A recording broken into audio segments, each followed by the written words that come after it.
This is the Puma Ultra Match, which is the third tier takedown model from Puma, and they're €80, and I'm like, well, now I've got to try them. Let's have a look at the upper to start with, and this is the entire reason that I picked up this boot. It is so unbelievably soft.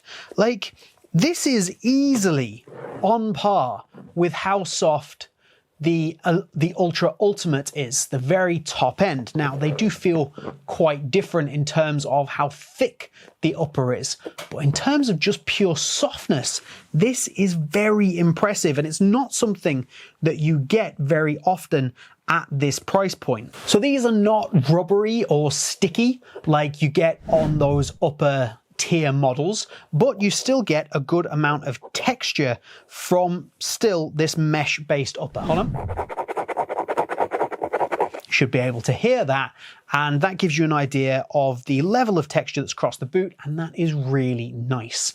In terms of the additional thickness, most of that is in the forefoot here, because there's a foam layer underneath the top of the top layer. There's a foam layer underneath it, and there's nothing wrong with that. Now, it takes away from kind of that barefoot speed boot feel you might be looking for, but if you're just looking for something that's comfortable, maybe has a slightly more dampened touch on the ball, which at this price point is a thing that a lot of people look for, then these are really, really nice. And to top it off, they've also got an internal strip that runs around the front of the boot here, which is designed to give you a little bit more durability, which is something I'm all for all the time. Now, that kind of plush, comfortable, padded feeling actually only runs to about this section here, and then you transition backwards because the padding is removed from there, so it's a seamless material, but this area here is very much thin and barefoot, and it even has a variation of the cage that's used on those other models, on those more premium models. And what this does is it does give you a very solid, direct touch on the ball in the midfoot. Now, admittedly, that gives you two very different feelings, which isn't ideal. But what it also does is it means that this area here becomes very responsive, because when you push against it, this pushes back. It keeps your foot in place. We'll talk about lockdown in a minute, but in terms of the upper being responsive, I think it does a really great job, again, for a boot at this price point, and the passing and receiving with this solid feel I also really like, and I have no problems with this soft, more padded feel through the toe box. All in all, the upper on this, texture and all, is very impressive for the €80 that you're going to have to spend to get hold of it. So we mentioned that the midfoot is fairly responsive, partly thanks to this mimicked power tape, but generally just due to the construction of the boot. And looking at the rest of the boot for responsiveness, we of course want to take a look at the outsole, which again, for this price point, you are usually expecting something that is very soft and doesn't give you a lot of stability. Not the case here. This is stable, stiff and stable through the midfoot and the heel, almost to exactly the same point as what you're going to get from the top end model. Now, this is a very different material. It feels a lot heavier in hand, and you can tell there's a lot of weight in the sole plate when you've got them on feet. But I would take the added weight all day, every day, if it meant I got something stiff and stable like this over something that's about as structured as a chocolate fire guard in the middle of winter. The fire's on. You get where I'm going with that. I'll move on. So on the whole, I am delighted with the responsiveness, but let's have a talk about the traction. How do the stud shape and stud pattern hold up? What kind of bite in the turf are you going to get? Well, in this instance, it's actually reasonably similar to what you're likely to get from the Ultimate version but with a few modifications. So this is FGAG, so we've got conical studs or more conical studs in a few of the positions, but you still have some of these 3-pointed studs, which are pretty aggressive, and you still have the 3 points in the heel.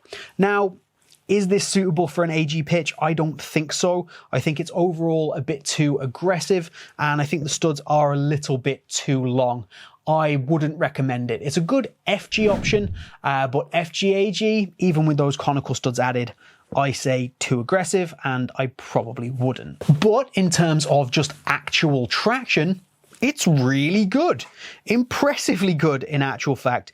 You get enough rotational movement while also feeling like you've got enough aggressive straight line speed. Changing of direction is also really good.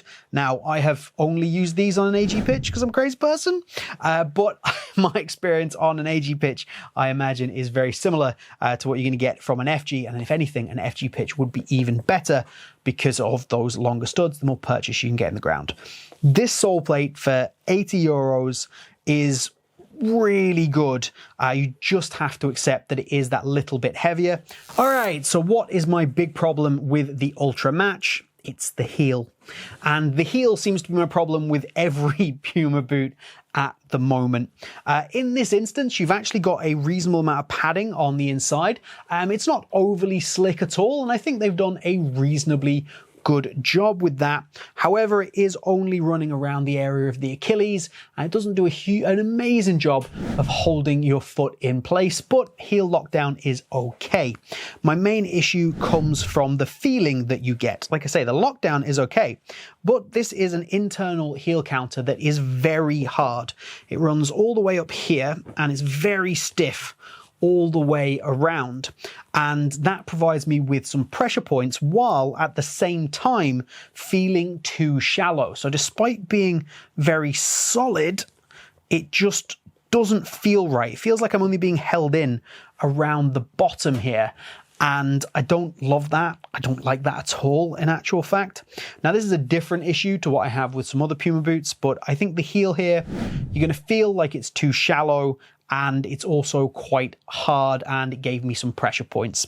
So it's the one thing that kind of you might have to get over if you want to go with the 80 euro Puma Ultra Match, which in all other areas so far is massively brilliant. I mentioned the heel lockdown there. The lockdown in the boot as a whole, again, is probably better than expected for a boot at 80 euros. Talking about lockdown, and we're talking about laces.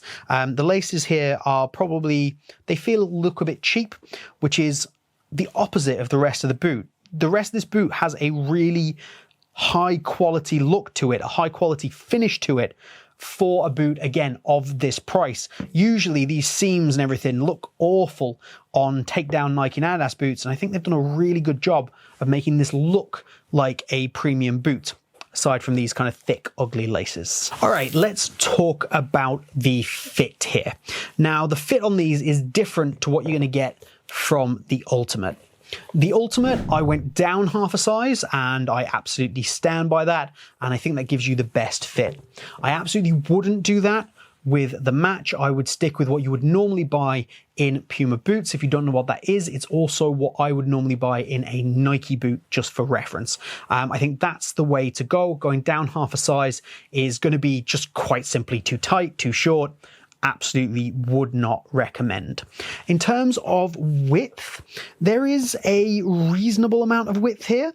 Like, it's not too bad. So if you have a wider foot, you can probably wear these, no problems. The opening is reasonably small, so bear that in mind, but you do get a nice fit around the ankle. There's no space when I put that on. I kind of put my finger down, which I think is really positive. But if you have a wider foot, these should be fine. Regular or narrow feet, no problems at all, I don't think. If you have a very wide foot, I probably wouldn't. I just don't think there's going to be enough space in there, and it does taper a reasonable amount just at the toe here, but there is plenty of volume overall without it being excessive, I don't think. Again, for a boot of this particular price point, the shape of the boot is actually excellent with the exception of that one heel issue I have. I just think they've done they seem to have put time and effort into this boot. And I am genuinely really impressed. For comfort in general, I have no problems apart from that heel, and I've not had any stud pressure despite wearing these on an AG pitch, so I'm pretty pleased with that in general. And then in terms of durability, I don't really want to comment. I'll usually give some kind of advice at the moment, but these have literally had one session on an AG pitch, and I feel like that would just be unfair to comment on the durability at this point. But I wanted to get the review out, I wanted to let you know what I thought of this boot, because I genuinely think it's something that people who are on a budget should be considering. So the main competition for this boot is going to be the F50 League and the Nike Vapor 16 Academy, Superfly 10 Academy. They're both in testing, so get subscribed to pick up those videos. And if you want to see what it's like against the Ultimate, then click this video right here.